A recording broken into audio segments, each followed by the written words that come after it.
माननीय सदस्यगण, हम 18वीं लोकसभा के 5वें सत्र की समाप्ति की ओर अग्रसर हैं। यह सत्र 31 जुलाई 2025 को आरंभ हुआ था।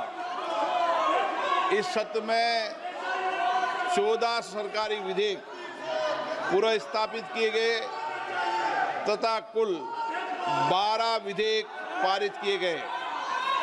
दिनांक 28 और 29 जुलाई को ऑपरेशन सिंदूर पर विशेष चर्चा हुई, जिसका समापन माननीय प्रधानमंत्री जी के उत्तर के साथ हुआ। दिनांक 18 अगस्त 2025 को भारत के अंतरिक्ष कार्यक्रम की उपलब्धियों पर विशेष चर्चा प्रारंभ की गई। इस सत्र में कार्यसूची में 419 तारांकित प्रश्न शामिल किए गए थे, किंतु लगातार नियोजित व्यवधान के कारण केवल 55 प्रश्न ही मौखिक उत्तर दिए जा सके। हम सभी ने सत्र के प्रारंभ में तय किया था कि हम इस सत्र में 120 घंटे चर्चा करेंगे। बिजनेस एडवाइजरी कमेटी में भी इस पर सहमति बनी थी, लेकिन लगातार गतिरोध और नियोजित व्यवधान के कारण हम केवल 37 घंटे ही चर्चा कर पाए। माननीय सदस्यगण,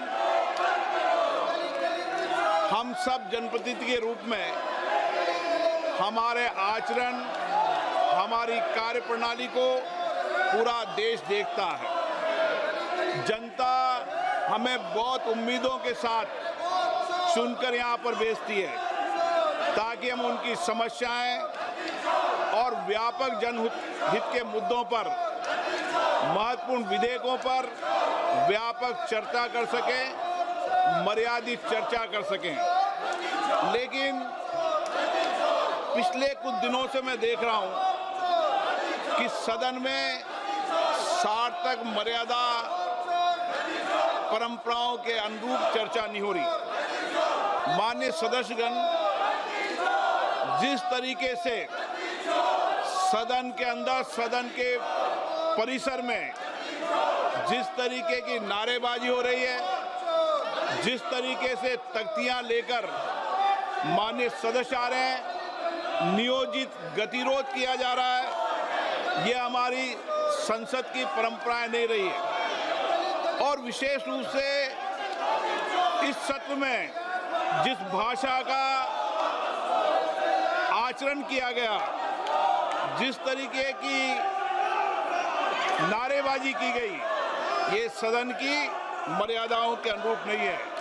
हमें एक स्वस्थ परंपराओं का निर्माण करना चाहिए और हमारी कोशिश होनी चाहिए कि हम संसद के अंदर गरिमापूर्ण चर्चा करें। लेकिन मैं लगातार देख रहा हूं नियोजित तरीके से गतिरोध करना, नारेबाजी करना, तख्तियां ले जाना।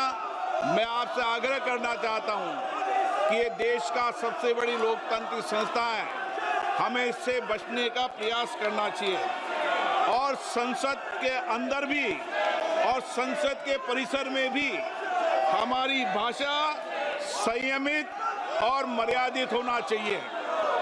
सहमति और असहमति होना लोकतंत्र की स्वाभाविक प्रक्रिया है, किंतु हमारा सामूहिक प्रयास होना चाहिए कि हम सदन की गरिमा को, मर्यादा को और शालीनता को बनाए रखें। माननीय सदस्य, मैंने हर माननीय सदस्य को हमेशा पर्याप्त समय, पर्याप्त अवसर दिया है, लेकिन जिस तरीके का आपका आचरण है, देश आपके आचरण को, आपकी कार्यप्रणाली को देख रहा है। मैं फिर आपसे आग्रह करता हूं कि हमें प्रयास करना चाहिए कि हमारी स्वच्छ लोकतांत्रिक संस्था के अंदर अच्छी परंपराएं, अच्छी प्रॉपर्टियों को हम लागू करें और इसके लिए सामूहिक चिंतन भी करना चाहिए और सभी राजनीतिक दलों को आत्म मंथन भी करना चाहिए ताकि देश की लोकतांत्रिक सोच संस्था की